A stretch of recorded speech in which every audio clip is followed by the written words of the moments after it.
Hi, my name is Matthias, and welcome to a new tutorial.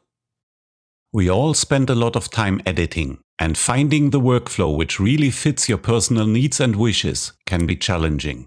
Knowing the options we've got is so crucial to make the right decision what really fits into your own personal workflow and what is too cumbersome and sometimes even a bad habit. This video shall not persuade anybody, but shall give you the background information, what options you've got, as even the manual is very spare in this subject and leaves out many possibilities. In FL Studio we've got 3 options to work with different tools, respectively a mixture out of those. Switching with a mouse, which is perhaps the most time-consuming one. Switching with keyboard shortcuts, which you find in the hint bar by hovering over the tools. Already a bit faster, but yet involves learning the shortcuts. However, the question I'm asking myself, why shall I switch tools if I can do everything without? Switching tools means I have to switch back most of the time as well, to be in the normal state again.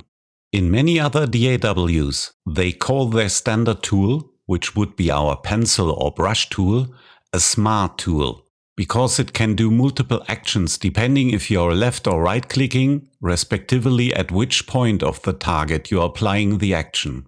For example, left dragging on the middle of the note moves it. Left dragging the endpoint changes its length. If this makes a tool a smart tool, then our brushes and the pencil are super duper smart tools. They can do any other action of all the others without having to switch tools a single time. Even more, these methods enable the additional functions just temporarily and brings you back to normal immediately. So let's have a look into the different modifier keys we can use. The biggest difference we find in between the pencil and the brush tools. They cannot imitate the other special functions. So here you have to make a decision for your personal needs which one to choose as your standard tool. The pencil makes it easier to insert an event and move it in the same moment. The brushes enable you to paint in multiple notes in one go. The normal brush can create monophonic lines by even overwriting existing events when they start at the same position. Hold Shift and left drag. Notes starting at different spots remain. The one for the drum sequencer mode always paints in notes depending on the snap settings, no matter if a longer one was clicked before, and has the mute tool activated after painting. And by pressing Alt after you created the first note, you can draw in notes at half the selected step length, or double speed. This works as well if you hold Alt beforehand. But note that in this case you disable snapping and your created notes will be most likely off the grid. And even if you need all of them, learning P, B and N as shortcuts is easier than learning 6 more. For me, the pencil tool is what I use mostly, as it got one very important difference for me. In FL Studio we create new notes depending on the last clicked one.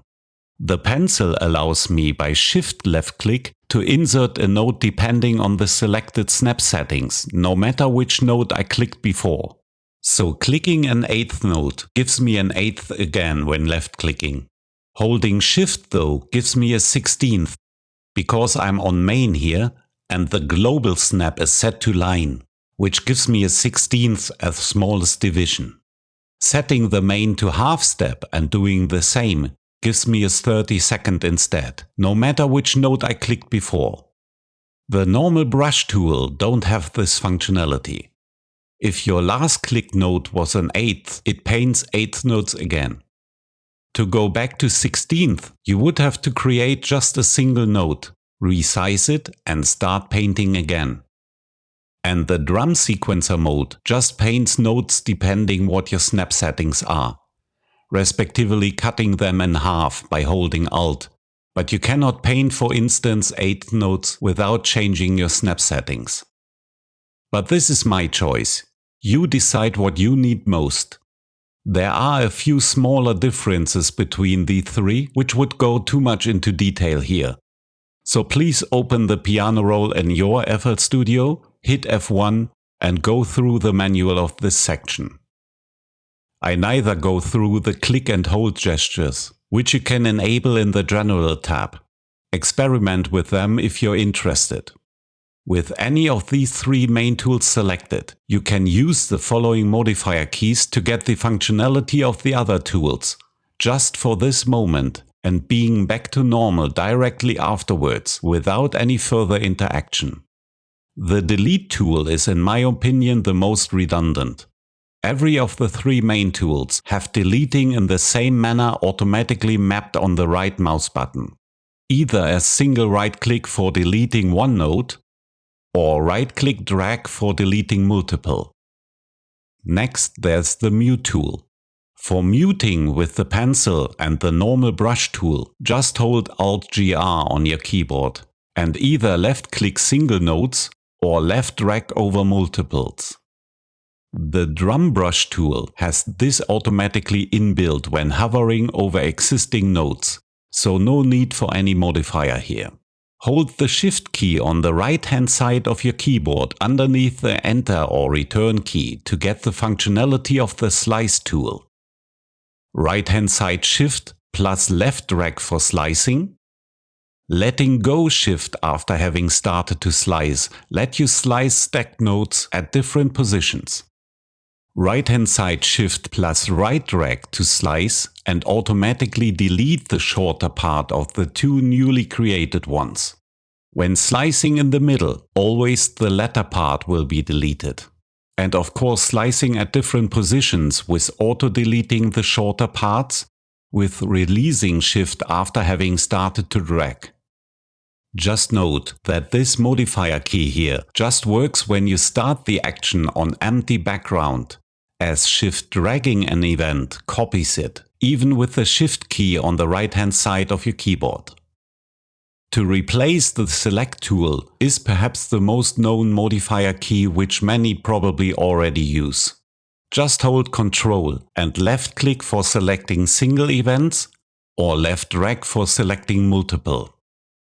For changing the selection to include or exclude events to or from a current selection, hold Shift and Ctrl. Ctrl right-click zooms to fit the content. If you are zoomed far in, it's a nice and quick way to zoom out to see all content. And of course the other way around. Ctrl right-click a second time brings you back to where you were before. Ctrl right drag lets you select a region to zoom in. As before, Ctrl right click is your way back. Last but not least, to imitate the Playback tool, just Alt right click anywhere in empty space. One of the tools many users of other DAWs envy us to quickly preview chords.